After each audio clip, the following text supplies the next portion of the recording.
Halo teman-teman, Assalamualaikum. Perkenalkan, nama saya Novita Dwi Adriani dengan NIM 0801221008. Saya dari IKM 1 semester 3 jurusan Ilmu Kesehatan Masyarakat. Nah, di sini saya akan menjelaskan sedikit tentang asupan gizi pada masa postpartum. Apa sih itu postpartum? Postpartum adalah masa setelah ibu melahirkan yang biasa disebut sebagai ibu nifas. Masa nifas dimulai setelah kelahiran plasenta dan berakhir ketika alat-alat kandungan kembali seperti keadaan sebelum hamil yang berlangsung kurang lebih selama 6 minggu. Nah, kebutuhan gizi pada masa nifas dan menyusui meningkat 25%, yaitu untuk produksi ASI dan memenuhi kebutuhan cairan yang meningkatkan 3 kali dari biasanya. Penambahan kalori pada ibu menyusui sebanyak 500 kilokalori tiap hari. Makanan yang dikonsumsi ibu berguna untuk melakukan aktivitas, metabolisme, cadangan dalam tubuh, proses produksi ASI, serta sebagai ASI itu sendiri yang akan dikonsumsi bayi untuk pertumbuhan dan perkembangannya. Apa aja sih tanda-tanda kekurangan gizi? Yaitu yang pertama, berat badan kurang dari normal, aktivitas ibu menurun, sering mengalami pusing, letih, dan lesu atau anemia, produksi ASI berkurang, proses penyembuhan luka semakin lama. Nah, zat gizi apa aja sih yang harus dikonsumsi selama nifas?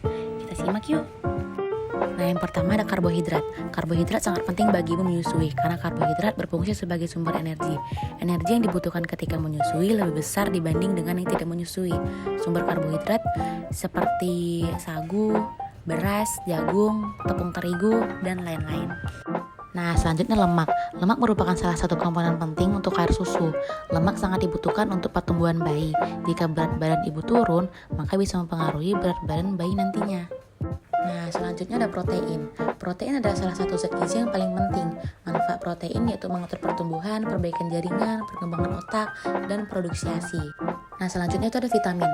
Sayuran dan buah-buahan yang penting bagi menyusui seperti vitamin D yang bermanfaat untuk kesehatan gigi dan tulang.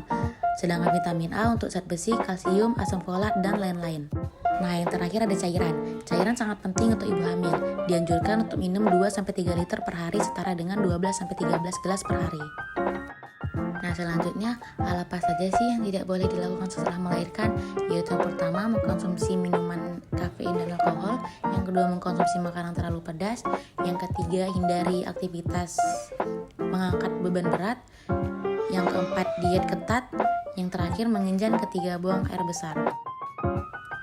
Makanan yang dikonsumsi ibu berguna untuk melakukan aktivitas, metabolisme, cadangan dalam tubuh, proses produksi ASI, serta sebagai ASI itu sendiri yang akan mengkonsumsi bayi untuk pertumbuhan dan perkembangannya. Makanan yang dikonsumsi juga perlu memenuhi syarat seperti susunan harus seimbang, porsinya cukup, dan teratur.